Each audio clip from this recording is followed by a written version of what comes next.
Crescenza is a fresh cheese, it's a soft cheese, it's a fast cheese. We can eat it pretty much within a day or two of making it. The reason I am drawn to making Crescenza is because it calls for adding the salt to the milk in the very beginning of the process. And I'm curious to see what this does to the cheese. Excuse that rattling noise, that's a pressure canner making chicken broth today. The recipe comes from home cheese making. Yeah, you add the salt before the culture. How unusual is that? The root of the word is stracca, which means tired in Italian. So Crescenza apparently comes from the milk of tired cows. We're gonna have 1 gallon of milk that we heat to 100 degrees. So it's 1.5 tablespoons of salt, and you add it right now. I've never done this. This is a half of a tablespoon. So it's 3 of these. You can feel the gritty salt in here, so I'm gonna stir it in. The salt slows the culture down, and the slower lactic acid production preserves the final high moisture level of the cheese. So why don't we do this all the time if we want to preserve the moisture content level? I don't know. So I'm gonna use my homemade yogurt and a 1/4 cup per gallon of milk generally to culture a cheese. I'm not even measuring, just doing about, yeah, that's a 1/4 cup. I'm gonna thin it with a little bit of milk from the pot so it whisks in more easily. If I was using store-bought milk, pasteurized milk, I would use calcium chloride. That would be a 1/4 teaspoon of calcium chloride per gallon of milk, diluted in a little bit of water. And you would add that at this point. Now for the yogurt, I'm gonna let that culture for 30 minutes. It's an 1/8 teaspoon per gallon of milk for this recipe. There's not much rennet. So this is a 1/4 teaspoon. I'm gonna do half of it because I do not have an 1/8 teaspoon. Dilute it with a little bit of cool tap water. Stir this in. And this is gonna sit for an hour. And then we'll come back and cut it. Let's see if this has a clean break. I think so. Because the whey's already on the top.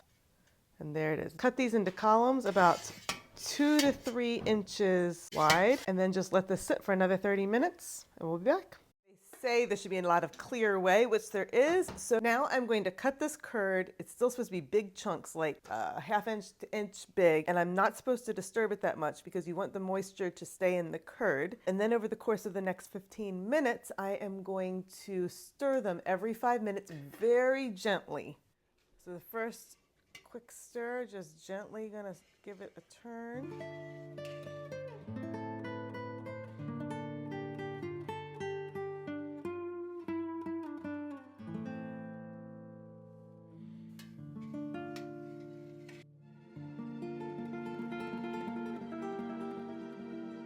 And now what we're supposed to do is strain off the whey. I'm gonna try to get off as much as I can. So the instructions say to put the cheese curds into 2 square molds. They don't say what size of square molds. I get so fed up with dealing with all the mold talk. Like, I don't know what's what. What can you use? Why does it have to be square? Why can't it be round? Why, like, is there a reason? That just always feels a little bit ambiguous and throws me a little bit. So what I'm doing is I'm taking this mold, which is, I don't know, 4 inches by 4 inches maybe?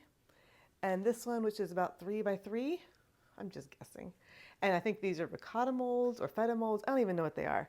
And I have this one, which I'm pretty sure is a ricotta mold. This is just a cookie sheet with a cooling rack on it. The other thing that I read in my recipe is that if you wanted to have a longer shelf life, you can put a pinch of Geotrichum candidum in with the culture when you make the milk, and that will give it a longer shelf life. Oh, right away, I'm supposed to flip these, like, immediately. I didn't know that. And then over the course of the next several hours, I'm supposed to flip them once every hour. So I have these little pieces of mesh. See if this works. It's pretty easy. This is pushing up the weight of it, so I'm just gonna top a can on top of each one of these. These are supposed to be in a warm place, 75 degrees. Don't laugh, but I'm going to take a towel and just gently cover these up, and hopefully that'll keep it a little snug. So, well, you wanna see, don't you? Looking good. Well, it shrunk down a whole bunch. It's sitting in the way now. I'm gonna flip this. It just goes right down. Very nice. It does still feel warm, which is good.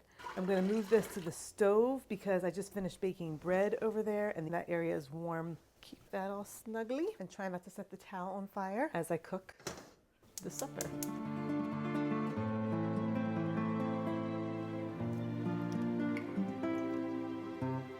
So put this back on without knocking them, and it'll be probably a couple hours, and then I'll come back and flip them one more time. So this is the final flip, and then I'm supposed to let the cheeses sit in these molds for the next 8 hours, 10 hours. It's 3:30. I'll let them go till bedtime, like at 10. I'm going to cover this up, but I am now going to be cooking.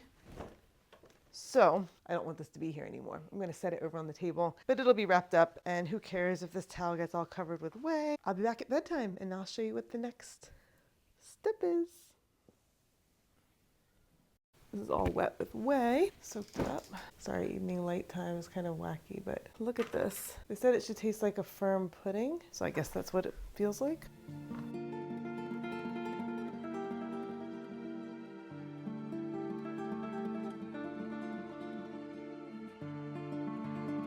That's a gallon of milk into cheese. Now it is supposed to be in the fridge for several days, and I'm gonna flip it every day or so and drain off the whey, and then we eat it. Ta-da!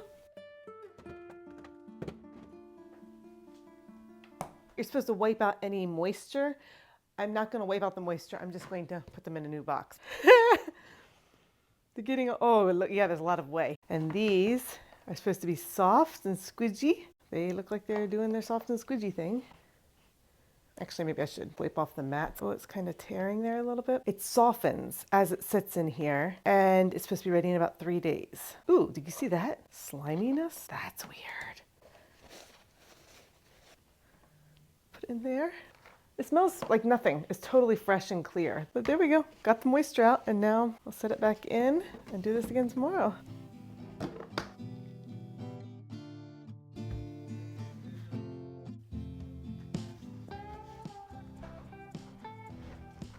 Like sliming the whey that's left over. Starting tomorrow, I guess we can eat it. I am a little bit skeptical of this cheese. I have a feeling it's gonna taste like junket or like milk jello.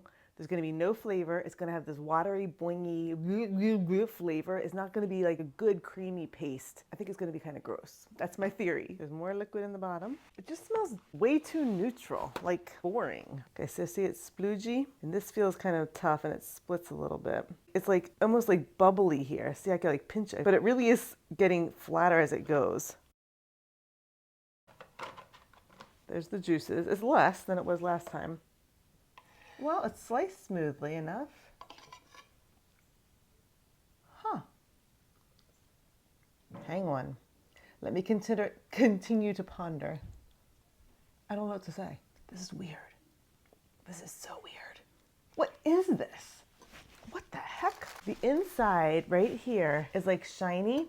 So that part's kind of shiny and wet and like that viscousy, gluey part like you see there. And then this is more of a dry paste. It's almost, it has more of a chew to it. It's more solid. I think I like the edge. It has like a creaminess to it. And the center part is just a little bit wetter, but it's good. It's actually like a creamy cheese. There's just not like a character to it. I'm not sure what the point of this is. What are you gonna do with it? It doesn't quite hold up enough well for a sandwich. It doesn't have that chew to it. It doesn't have any flavor. Like, why? Did I make it right? Is this what people like as their table cheese? It's a good amount of salt. Like it doesn't taste like there's no salt, but it's just not salty. What do I do? It's supposed to be like a pudding texture. Well, I think it is a pudding texture. My other question is there a way at this point to get more flavor, more umami, more like I could add more salt, but that's really not that exciting. What herbs would you even want to put with this? If I made a geotrichum wash and put that on the outside, or a bee linen wash, what would happen? It's kind of like tofu. It kind of has a little bit of a tofu vibe. Does it melt? We're gonna melt a little in the microwave. Let's see what happens.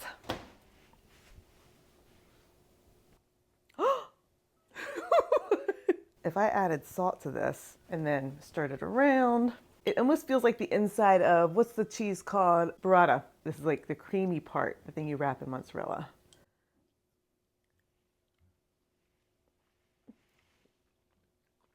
Well, hey, that's actually really fine.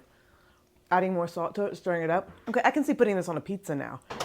Okay, let's try it on the skillet. This would make do as a mozzarella, as a table cheese, as a something that you could just like chop up and add to, you know, baked ziti's and lasagnas and breakfast casseroles, mac and cheese. I just think it needs a little bit more salt. It looks creamy and fatty. Come on, flip you here. I'm gonna add a little bit of salt to the top of this. Let's get this cheese blob out of here. Yeah, so it kind of just melted. It didn't take on much color. It is a little bit around the edge. Maybe if I let it sit longer. It's definitely stretchy. Ouch, the skillet's hot. It's just a little bit loose, like there's a hollowness to it, a lack of punch. It doesn't go quite all the way through. I don't know how to explain it. Like the atoms are just a little bit separated and full of water. Like there's too much water in, maybe? I don't know. It reminds me of junket. Junket is when the milk sets up into curd. You do the rennet and then you have this whole mass of milk jello, that's junket. All the water's still in it, but it's milk curd and it's just watery. People love it, especially when they're sick. Like that's something a lot of people eat when they're sick. This has a smidge of that texture to it, which maybe over time this will just dissipate as more of that whey comes out. And I'm gonna salt one of these a little bit more and see if that draws out some of the whey and makes it a little bit more dense and has a better paste. Ooh, it's feeling even flatter. And then this one that I salted, I'm gonna salt the other side of it just a little bit, and then we'll taste this maybe tomorrow. It's quite slumpy. I'm putting it gets flatter and flatter as it goes, and it's less and less whey each time. That's about 2 teaspoons. It doesn't seem like it's spreading more, and it's just staying the same limp, rubbery splooch of cheese. This feels almost a little bit slimy, like it's coming off a little bit. And there's the whey in it, another couple teaspoons, so it's really not that much. This is the one that I salted. Let's see how it is in the inside now. It tastes almost more like a cream cheese. The outside is like, has a little bit of that rubbery texture, but it's creamy. And the inside is like cream cheese. I'm gonna sprinkle some salt on the other ones too, just because salt is good. Yesterday I was at work and there was a new person there and she turns out to be Italian, and I asked her, hey, do you know what Crescenza is? And she's like, well, yeah. I was like, really? What do you do with it? Like, how do you eat it? And she's like, well, you eat it maybe on nuts with fruit. We usually eat it around Christmas time with sweet foods. It's just kind of a festive thing. So Crescenza is actually a thing and people actually eat it. It was kind of fun because I'm just making this thing that I have no idea what it is and I'm just doing it. Feeling actually a little softer, a little jello-ier. Oh, it just peels off nicely. It almost feels a little bit brighter. This is definitely ready to eat. I'm gonna just kind of put it into this bowl. What happens if you mush it up? It's a little bit lumpy. It feels like if it's a spreadable table cheese, you don't want a rind on it, and this has made it have a rind, and those little lumpies are not the goal. It's very nice, and it could be better, so watch this. Bumping it into here, look at that. Gonna put a little bit more salt in, like a half teaspoon. In case you didn't catch it, this part isn't a part of the recipe. It's pretty smooth. Let's do a little bit more. Oh, y'all, look at this. So, this is good. Oh my word, I don't even know what it is. It tastes buttery. It's different from quark. Like quark to me tastes a little bit dry, not as rich, a little bit of a texture issue because it's not completely smooth. This is the closest I made to making cream cheese without following a cream cheese recipe. Now what? Wow, that is beautiful. I mean, look at the color of it. It's kind of buttery looking. It's so cultured. And now that I put this in this pretty bowl, I am going to divide it in between little containers. Each of these holds about 8 ounces. I got 3 things of Crescenza, which we will use like cream cheese, and I will put it in cooking and white sauces, or we'll eat it on bagels or toast, make a cheesecake. I think I could do this a lot faster and more efficiently if I had bigger containers, just packed it in there, salted it, drained it off, flipped it out. Play around with it. This is a fun one, and the taste is superb.